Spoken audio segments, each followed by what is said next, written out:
adventure brings us to California in the 1960s. The models you see before you represent dozens of custom car builders. The real-life car either inspired the toy or vice versa.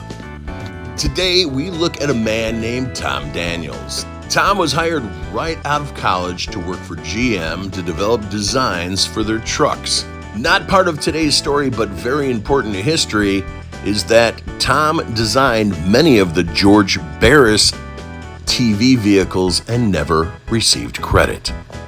Tom declares that the Paddy Wagon, also a monogram model, also a Hot Wheels toy, is his favorite, but today's focus is on the Red Baron. The Red Baron holds all-time sales records at monogram models and #2 all-time sales at Hot Wheels. It was kind of two things that were elements. At the time, the surfing craze was big.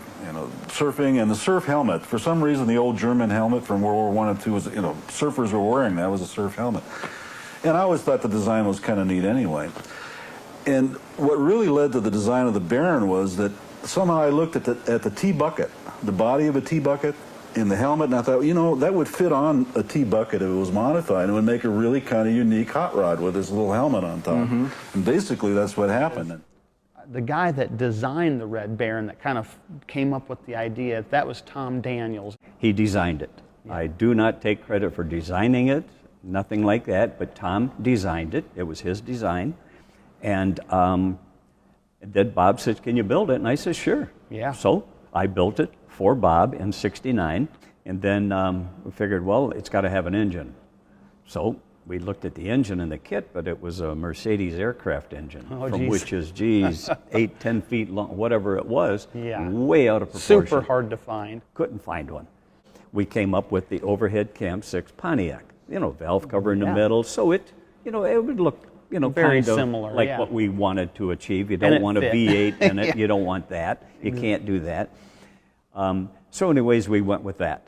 And the only difference was the exhaust is on the right side instead of the left side. Oh, sure. So the one day, Tom came to look at it. Oh, boy. So Tom came and looked at it, and he just looked at it, shook his head, and just, "You messed up my car." He was just, up in arms about it. And Bob and I just, "What?" He says, "You screwed it up. You got the exhaust on the wrong side." And well, Tom, have you ever seen one of those Mercedes engines before? Yeah. It's from here to there long, out of proportion. We had to do some. Oh boy! And he stomped off. He was really, really mad about it. Isn't that something? Wow. So, anyways, Bob and I just looked at each other like, "What happened?" Mm-hmm. So, anyways, Tom he came back a little while later and, "Well, yeah, it does look good. You did a nice job on it, and the whole deal, handshake, sure. and it looks good." Well, so he was happy with it after that. The German theme, I thought, well, gee, let's, instead of putting a Ford or a Chevy motor in it, how about let's put a German aircraft motor in it? Seems natural. Which was neat. The only thing was that when I went down to Orange County Museum, where there actually was a German aircraft engine like that, it's about 8 feet long. Mm-hmm. So I had to shrink that down and fit it. And I put on some other old German things like the canteen gas tank on the back and the little Spandau machine guns. The other thing at the time, I don't know if you probably don't remember. Well, maybe you do, because you were a little guy then, though, right? But the Red Baron, the Bloody Red Baron, the song was a big hit then. With the Peanuts popularity. Yeah, right. So that's basically where that came from. So it was just kind of a unique thing that happened at the right time, I suppose. Mm-hmm. Do you remember what your first design for Monogram was? Some people say it's the Beer Wagon, some people say it's the Red Baron, and my own leaning is that it was the Red Baron. I could be wrong. Now, did they say, "Tom, we want you to design this wild car"? Every once in a while there would be a theme like the garbage truck. They said, "Well, let's do a garbage truck," and okay, a garbage truck. And the same thing with the Beer Wagon. They said, we want to do something with the Mack Bulldog. And they didn't know what. But generally with Monogram, it was whatever ideas they came up with, and I just ran with them.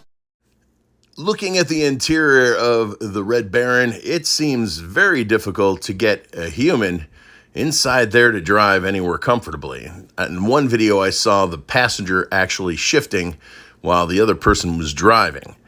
I called the museum today to find out why their second version has the exhaust on the correct side, And after being on hold for 20 minutes, I couldn't get an answer. So I think the best answer is they probably came out with an engine that had the exhaust on the other side since 1969.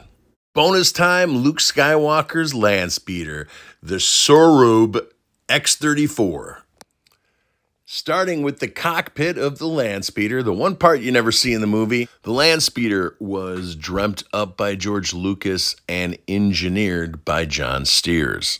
The frame of the Landspeeder was a three-wheeled Bond buggy. Now, while in the museum, I did find this little crazy contraption, which I assume is the cousin of the three-wheeled Bond buggy.